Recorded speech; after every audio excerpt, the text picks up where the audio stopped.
First, in the first part of this question, to find a summation formula for 3r minus 2 all squared. We can use the standard results that we know. I'll come on to them in a minute. So 3r minus 2 all squared. I can expand the bracket to give 9r squared minus 6r minus 6r, so that's minus 12r plus 4. Then I can separate my summations. So 9r squared minus the sum of 12r plus the sum of 4. So you can ignore the like the index and everything because it's the same.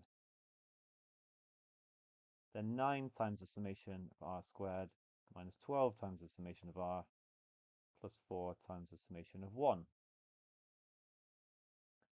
Okay, this one is given in the formula book, but I think I say this in all my videos, like try and learn it.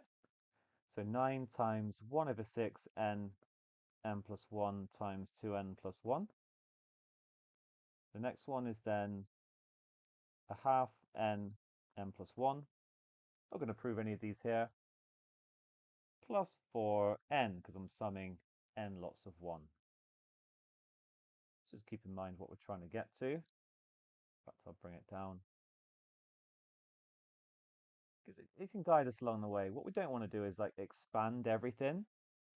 Because you can see in the final answer, they factorized a half n out. So it just makes sense to actually factorize it at this point. So I'll get a half n. Actually, this will become 9 over 6, which then becomes 3 over 2. So I'll change that. Right, so when I factorize a half n out, I'll be left with 3 n plus 1 times 2n plus 1 minus 12 times n plus 1, because I've taken the half and the n out. And then it'll be plus 8, because when I take the n out, that's fine. When I take a half out, I need to times by 2 because there isn't actually a half there. We know what the answer is in this case. Sometimes it's like they leave like it in terms of A and B, but we do need this result for the next part, and it's guiding us along the way. It's just to show that. So, okay, I'm going to take the steady. I'm going to get 2n squared plus 3n plus 1 minus 12n minus 12 plus 8. 6n squared plus 9n plus 3 minus 12n minus 4. And 6n squared minus 3n minus 1 as required.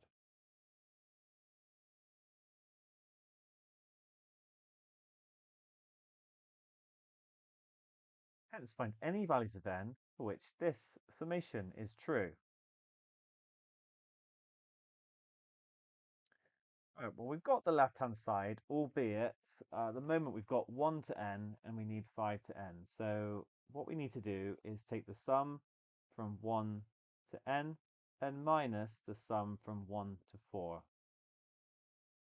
So we're actually going to get a half n 6n squared minus 3n minus 1.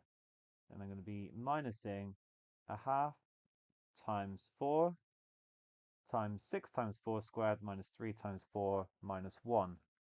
And this ends up being 83.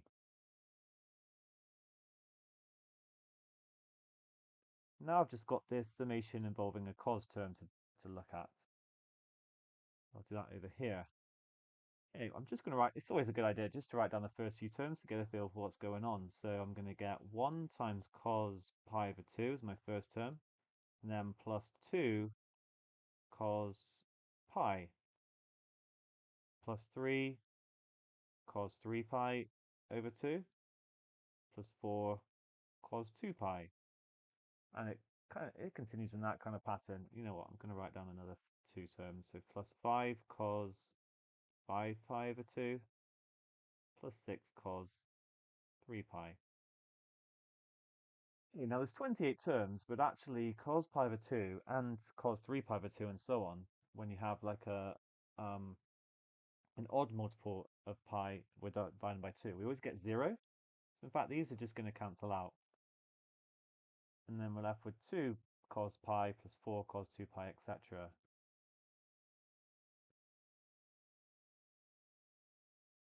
But cos pi, you can either draw the graph or you can put it in your calculator. Cos pi is actually -1, so I'm going to get -2, but then cos 2 pi is +1, so it's -2 plus 4. And then cos 3 pi is minus again, so it's -6. And then the next one is 8 cos 4 pi, which is +8.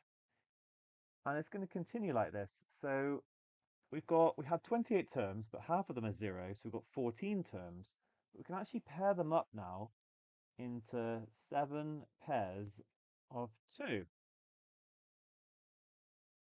So our calculation or equation becomes a half n, 6n squared minus 3n minus 1, minus a half times 4 times 83. Well, that's going to become 166.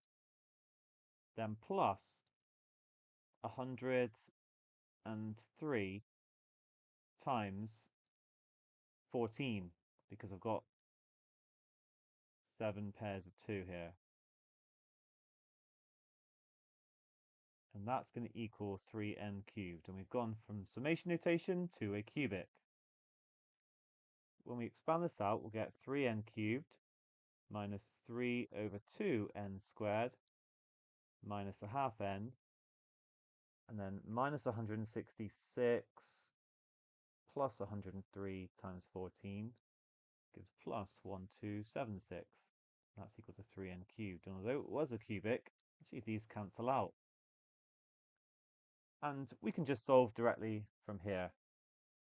Yeah, you could rearrange it times by 2 and everything, but you could make it positive. But I think it's just fine. Let's just go for it.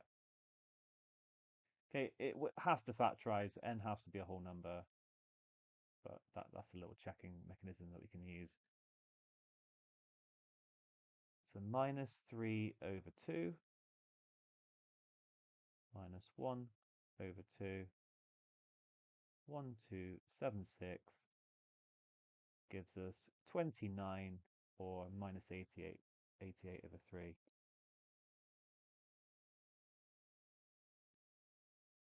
Okay, reject this one, it's not a whole number. We've got our answer. That will lead to the equation up here being true. Oh, well done.